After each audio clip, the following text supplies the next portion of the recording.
Toda honra e glória seja dada ao Senhor Deus. Todo poder, toda majestade. Quero saudar a todos na paz de nosso Senhor Jesus Cristo, na paz de Deus, Shalom, e pedir a Deus que abençoe a todos nos momentos difíceis que estamos atravessando, mas nós acreditamos na proteção de Deus, porque acima de todas as coisas está o Senhor. Eu quero aqui hoje ler um trecho da palavra de Deus, porque alguns irmãos estão um pouco confusos, irmãos, com algum assunto que foi relatado em algum lugar por uma pregação. Então cabe a mim, como servo de Deus, mediante essas interpretações, colocar aqui diante de vós o que está escrito nas Sagradas Escrituras, que são elas que são a nossa bússola. Nós não somos nenhum professores, nenhum teólogos, nós não somos nada, apenas procuramos nos deixar guiar por Deus. Então nós vamos ler as bodas de Caná e a água feita vinho. E ao terceiro dia fizeram-se umas bodas em Caná da Galileia, estava ali a mãe de Jesus, e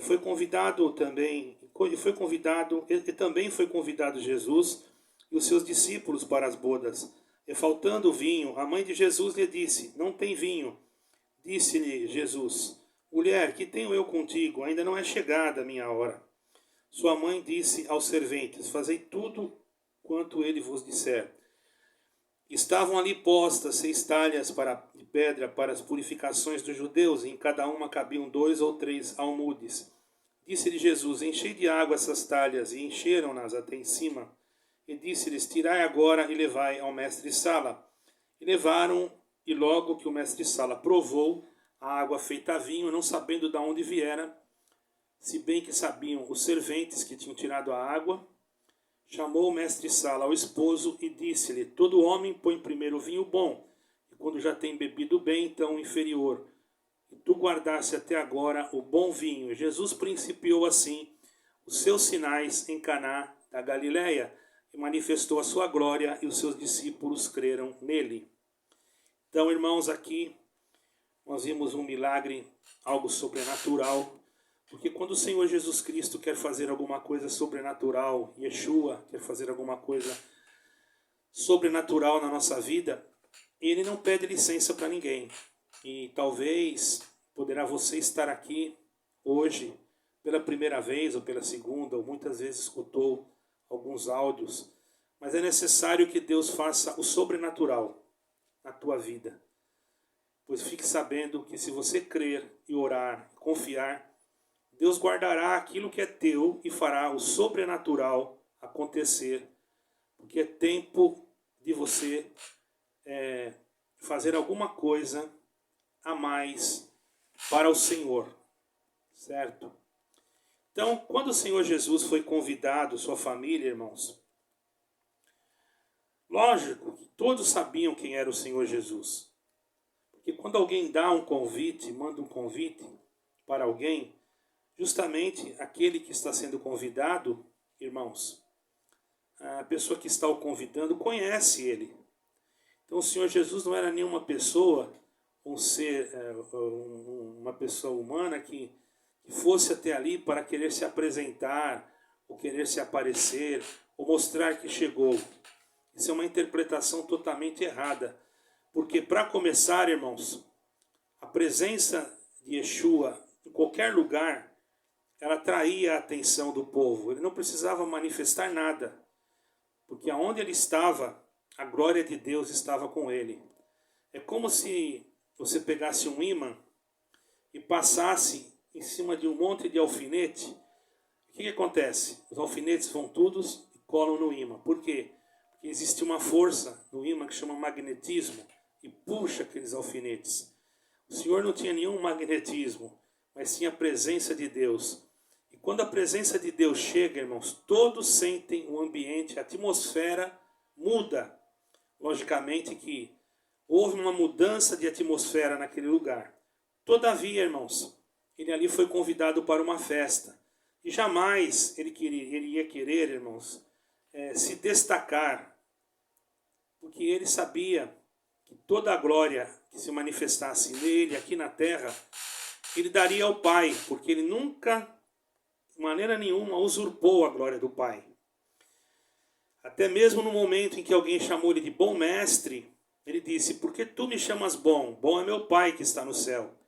Ele sempre ficava numa posição em que não precisava ele se manifestar, porque o próprio povo já via nele que ele era algo divino. Ele era a luz e é a luz e sempre será a luz. E aonde há luz, logicamente que quando chega a luz, onde há trevas, quando chega a luz, logo todos percebem. Então essa narrativa de dizer que o Senhor Jesus chegou em algum lugar e fez acontecer alguma coisa para que o povo visse que ele chegou, isso totalmente é contraditório àquilo que está escrito, porque não está escrito isso aqui. Ele chegou ali, irmãos, como um convidado, não para aparecer, não para se distinguir. Ele chegou ali porque se ele quisesse, ele já chegaria dizendo que ele era o Cristo e pronto. Que mal teria? Mas ele não falou nada. Ele entrou ali e, por certo, ele foi também arrodeado de várias pessoas que queriam perguntar a ele alguma coisa. Por quê? Ele estava ali, irmãos, estavam seus discípulos. E nós podemos ver que já havia, irmãos, a fama do Senhor, né? Já havia a fama a respeito dele, irmãos. Se nós formos olhar nos capítulos anteriores a este aqui, muitos já sabiam que ele tinha sido batizado por João Batista e viram a diferença. Porque o próprio João Batista, quando batizou o Senhor Jesus, ele mesmo disse, vocês querem ver? Capítulo anterior, ele disse assim, olha, quando ele viu o Senhor, ele começou a falar, a dar testemunho do Senhor, certo? Quando ele viu o Senhor, glória ao nome santo do Senhor, ele logo percebeu que era o Filho de Deus. Porque ele disse para o Senhor, por que batizas, pois, se tu não és... Não, peraí. Me perdoa, mudei aqui, irmão. Jesus respondeu e disse... João respondeu e disse, eu batizo-vos com água, mas no meio de vós está um a quem vós não conheceis.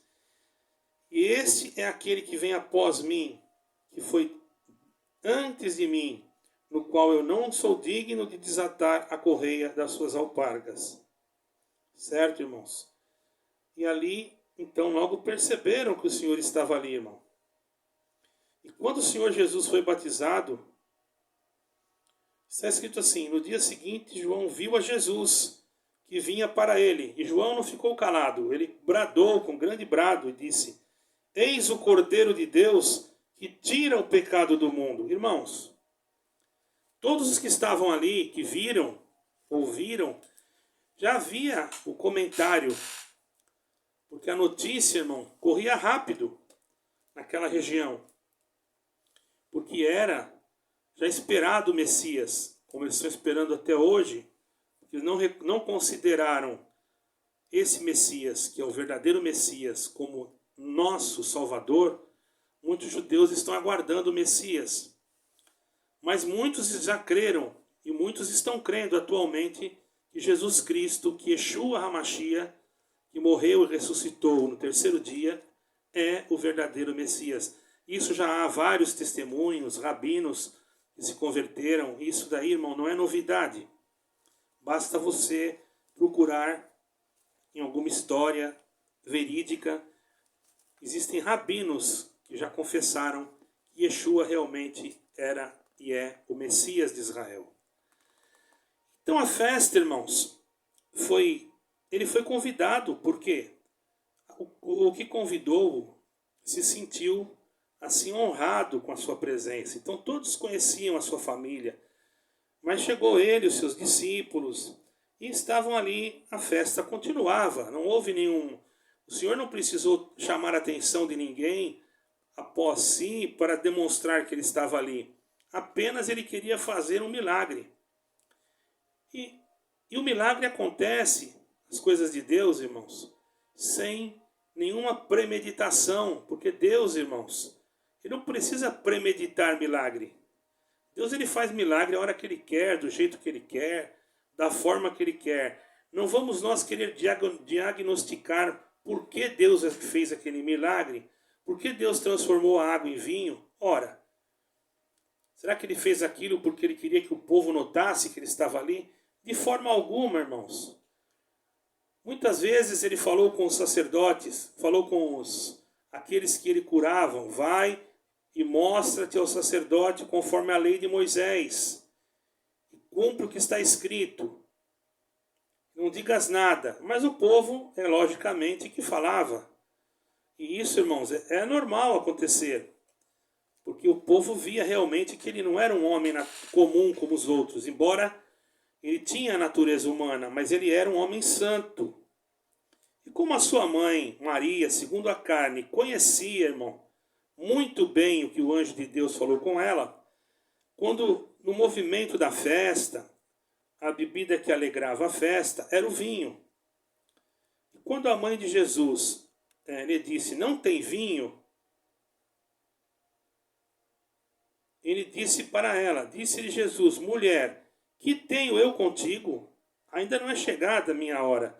Então, observando esse versículo, você pode dizer, nossa, mas como ele falou com a mãe dele, segundo a carne, mulher. Irmãos, nós temos que entender uma coisa. Na cultura daquela época, uma mulher ser chamada de mulher assim, era um ato respeitoso, de honra. Porque as mulheres naquela época não tinham um valor como tem hoje. Ele ali estava demonstrando o valor que ele dava à mulher. Embora na nossa cultura atual, falar com uma pessoa assim, ô mulher, dá a impressão que está se falando de uma outra forma. Né? Porém, eu quero dizer aos irmãos que a cultura daquela época, você chamar uma mulher de mulher, seria uma honra. Que elas não eram consideradas, a mulher não tinha consideração. Até hoje, irmãos, para os irmãos terem uma ideia, eu estive numa cidade da Palestina, não em Israel. Israel é um lugar que há muito respeito. Eu não vou dizer a cidade que foi, mas eu estive numa área ocupada para evangelizar. E nesse lugar que eu estive, irmãos, ali existiam pessoas que não acreditavam no nosso Deus, no eterno, e também não acreditam na nossa crença em Yeshua, lá no Oriente Médio. E a mãe de um daqueles, daqueles que morava ali, ela é cristã. E ele nem sabe, porque ela foi batizada de madrugada. Tanto é que lá não existe igrejas cristãs. Nós tínhamos que se reunir na casa. E quando não tinha ninguém. E ela mora praticamente sozinha na casa, porque os filhos dela não a consideram, porque ela não é da religião, vamos dizer assim, que eles cultuam um outro Deus com outro nome. Então vocês vejam que tanto é que quando o chefe da casa falece, a mulher não tem direito a nada. Ela não tem direito a nada. Os filhos, se houverem filhos, homens, eles que são os que têm direito. Caso contrário, eles até podem deixar a sua mãe ali, tudo, mas se eles quiserem, eles podem tirar também. O coração deles, irmãos, não estou generalizando, mas muitos deles têm o coração realmente duros como uma rocha, como uma pedra. Só Deus para fazer um milagre. Então, quando o Senhor Jesus falou mulher, ele estava falando aquilo, irmão. Aquilo era um ato de respeito. Para quem não conhece a cultura daquela época, aquilo era um ato de respeito. Certo? É como aqui em Portugal. Se você chamar alguém de você, já me falaram para mim, nossa, você é uma palavra muito culta para eles. Estão acostumados a falar tu, entendeu, irmão? É diferente. Quando você fala para alguém você, por gentileza, eu já percebi, eu tenho muito costume de falar por gentileza, eles ficam olhando assim, porque não existe, isso é cultura. Para nós pregarmos, também temos que conhecer um pouco da cultura, porque senão podemos falar alguma coisa que não confere. Nós temos que alimentar a nossa alma com a palavra da verdade, a palavra da vida. E Maria, sabendo que o Senhor Jesus falou para ela que ainda não era chegada a sua hora, logo ela compreendeu que teria que ficar em comunhão com Deus. E ela saiu dali e ela passou um mandamento para os que estavam, para os serventes. Ele falou: olha, vocês ficam atentos e fazei tudo o que ele vos disser. Ele não falou: faça o que eu vos disser, não. Ela disse: fazei tudo o que ele vos disser. Por isso, irmãos, nós que somos, que cremos no Evangelho, nós não desrespeitamos Maria de forma alguma. Ela foi, segundo a carne, ela gerou o Salvador do mundo, certo? Então nós respeitamos-a, sim. Ela foi uma santa de Deus, por que não? Mas nós apenas não a adoramos, porque ela mesma nos deixou o mandamento, dizendo: fazei tudo o que ele vos disser. Vocês estão entendendo? Mas jamais nós vamos desrespeitar. Não podemos. Como é que eu vou desrespeitar aquela que gerou no seu ventre o Salvador da minha alma? Se bem que foi segundo a semente do Espírito Santo, da palavra de Deus. Mas eu não posso desrespeitar. Eu já vi pregadores falando coisas que me deixou assim um pouco preocupados. Porque não tem conhecimento, irmãos. Afinal, Maria, ela foi a mãe do Senhor Jesus Cristo. Ele não nasceu segundo a carne, ele nasceu segundo o Espírito. Mas o Senhor usou-se do corpo dela, porque achou nela alguma coisa que agradou a Deus. Então eu devo sim respeitar. Não vou fazer uma imagem para adorá-la, porque nós não adoramos imagens. Tem aqueles que adoram, cada um, irmão. Eu não estou aqui para julgar ninguém, mas nós respeitamos sim. Eu jamais vou aceitar que fale contra a nossa caríssima irmã Maria. Eu não aceito. Você vai gostar que alguém fale, e nem o Senhor Jesus aceita. Por quê? Ela foi a mãe dele, tanto é que na cruz ele estava preocupado. Ele sabia que ele estava cumprindo a vontade do Pai, mas ele olhou para um discípulo, eu não me lembro agora o nome dele, e falou: eis aí a tua mãe. E olhou para ela e falou: eis aí o teu filho.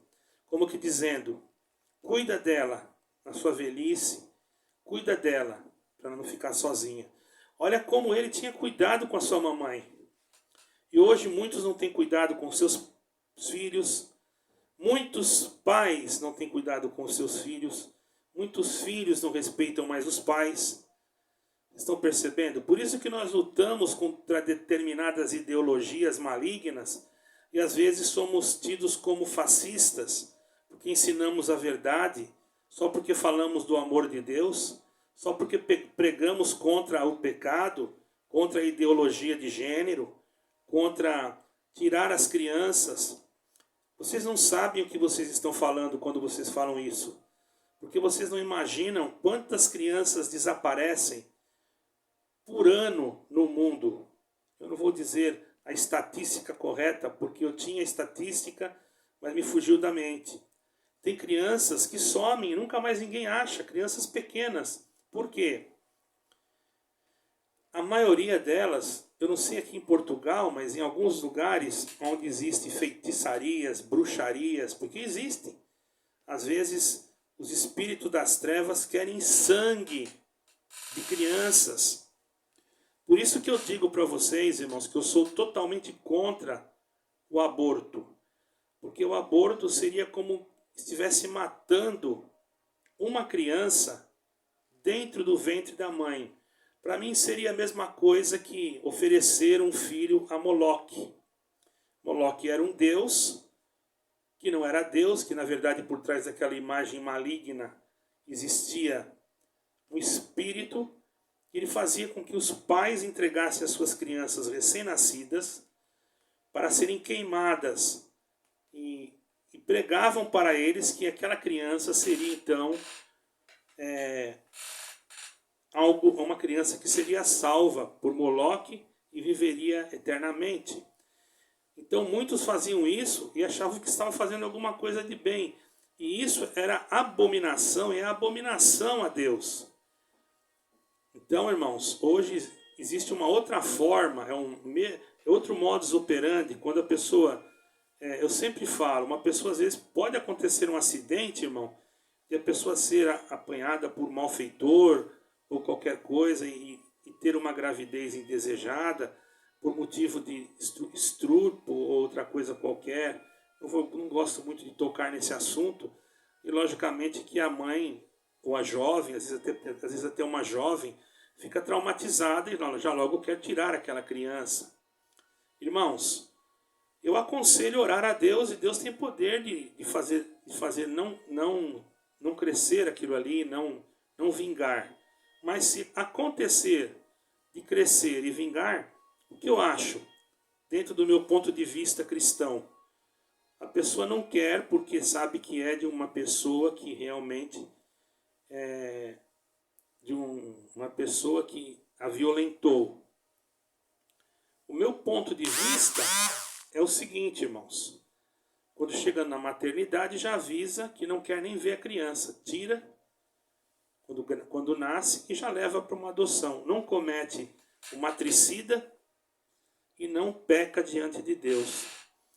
Por isso que nós temos que orar também bastante para que isso não aconteça conosco ou com ninguém da nossa família. E nós, como pais, devemos cuidar dessas coisas. Mas voltando lá, irmão, na água transformada em vinho, o Senhor quer transformar a mentalidade de alguém, porque Ele transforma também a personalidade, a mentalidade.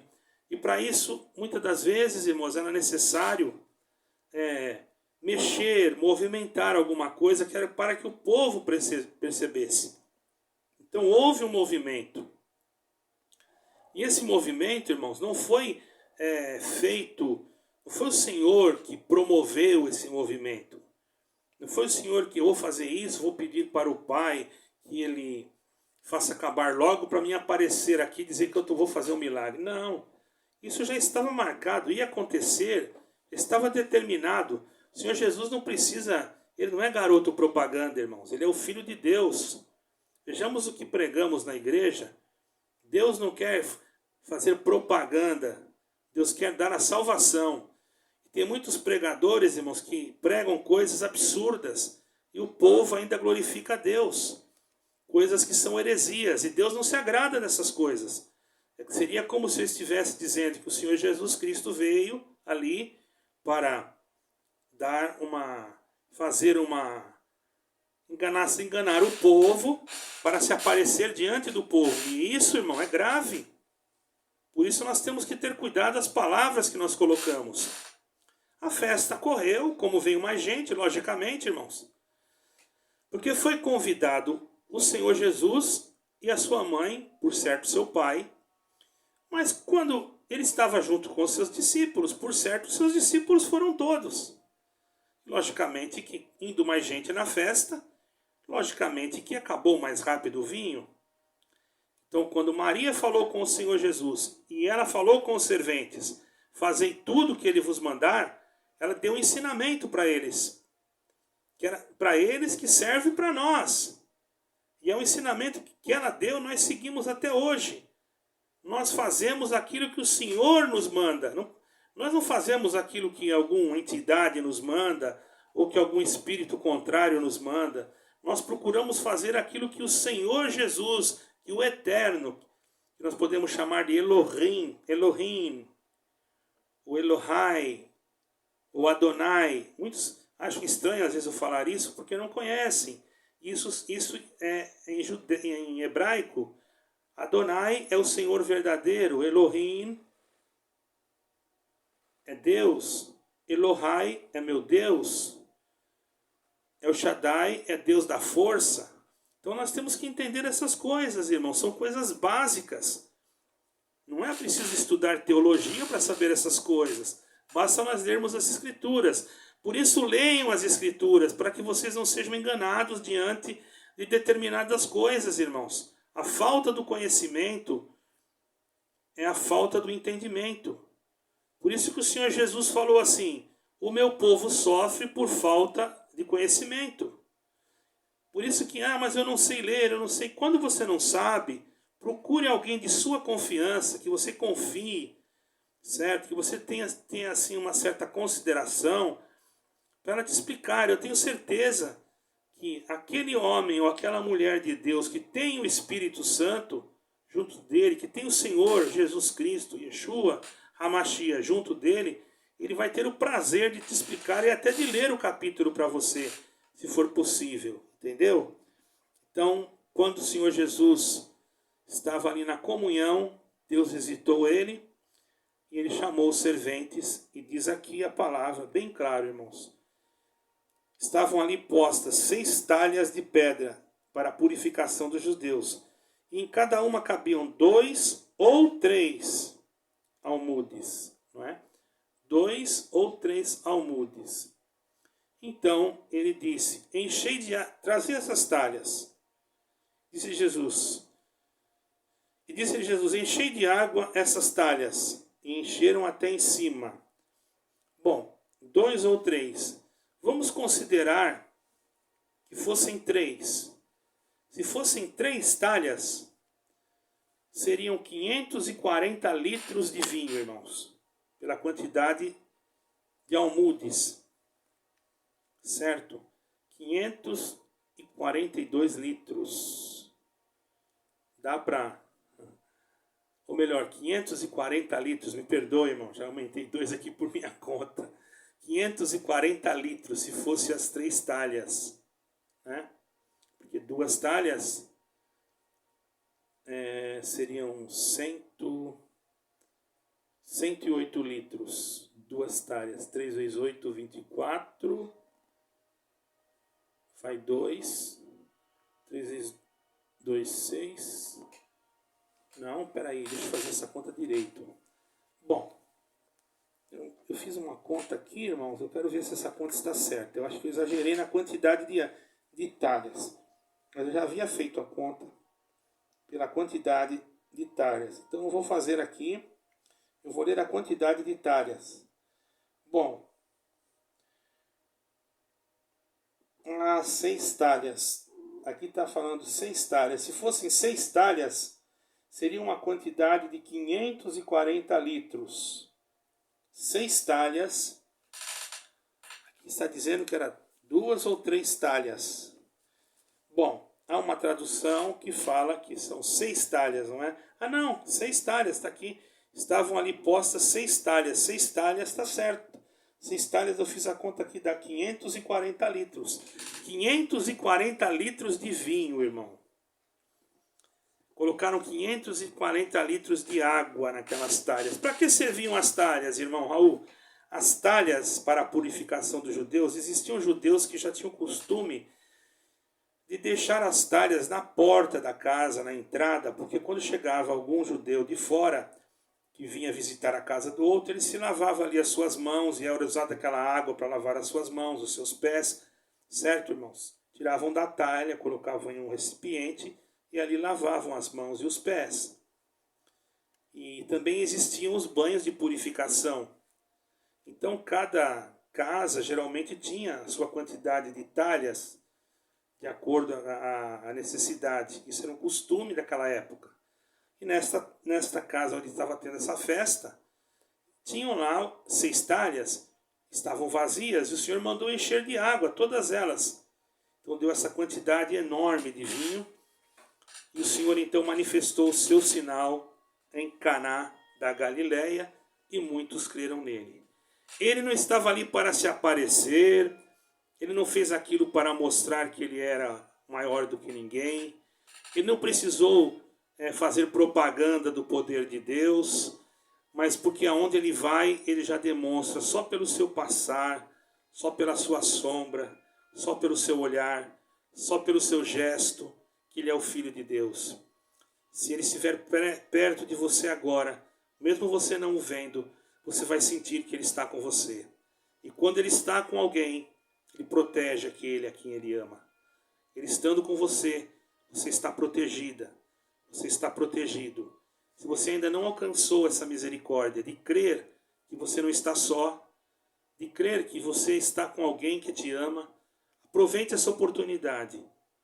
aproveite e peça para ele encher a tua talha, que é o teu coração. Não com aquele vinho, que deveria ser um vinho saboroso, porque depois que foi servido, até houve alguém que elogiou. Mas o vinho, ele também simboliza virtude diante da palavra de Deus, ele simboliza alegria. Então, irmãos, que o Espírito Santo do Eterno Adonai, que Deus, o Eterno, o Elohim, possa colocar dentro da tua talha, que é o teu coração, a alegria de servir a Deus. Ainda que você veja as coisas complicadas, ainda que você veja que o mundo está caindo cada vez mais para a perdição, mas que a tua talha, irmão, não seja, aleluia, não se misture com nenhuma outra coisa estranha dentro dela, para que não venha tirar o sabor deste vinho. Que você possa, na verdade, sentir a presença de Deus, glória ao nome santo do Senhor, em todos os momentos da tua vida. Ali estava uma festa e um noivo, já simbolizando, irmãos, aquele grande dia em que haverá uma grande festa, quando o noivo vier buscar a sua igreja aqui na terra, quando Yeshua vier buscar a sua igreja, o seu povo, o seu rebanho. Aleluia. Igreja, quando eu digo, não quero dizer 4 paredes, mas um estará ali, outro estará do outro lado, e haverá uma grande festa, só de alegria, glória ao nome santo do Senhor, mas só entrarão aqueles que foram purificados com a água da talha.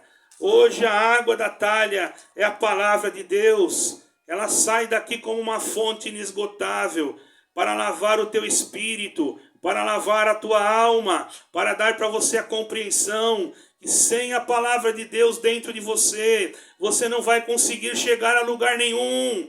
O homem pode até querer impedir o plano na tua vida, mas se você estiver com a palavra de Deus, com esta água pura, que se transforma em vinho de virtude, ainda que o teu inimigo se aproxime de ti, saiba que ele vai sentir o aroma, aleluia, da presença de Deus, e ele não vai resistir, porque quando Deus quer operar uma coisa, ninguém impede. Está perto, irmãos, o dia da volta de nosso Senhor e Salvador Jesus Cristo, e muitos preocupados com tantas coisas, porque na verdade o mundo está indo caminhando em passos largos para o abismo, mas nós, irmãos, temos que crer, aleluia, que o nosso coração, a nossa talha, tem que ter este puro vinho de virtude, para nós podermos caminhar. Bendito é o nome do Senhor. E se algum coração estiver vazio de alguma coisa, hoje, por esta palavra que o Senhor Jesus Cristo falou, Ele vai derramar dentro de você, da tua alma, da tua espiritualidade, desta água pura, e ela vai se transformar num vinho espiritual, não que embriaga a carne, não que embriaga o sentimento do homem, a mente, mas que vai te embriagar de virtude, de poder e de fé, para que você possa conseguir vencer a batalha, para que você possa conseguir vencer a luta, irmão. É isso que o Senhor quer. Ele quer que nós sejamos firmes até o fim. Quanto aos restantes, quantas coisas que faltam na nossa vida terrena, com certeza, irmãos, com certeza, diz a palavra de Deus que aquele que tem o Senhor Jesus Cristo de nada tem falta.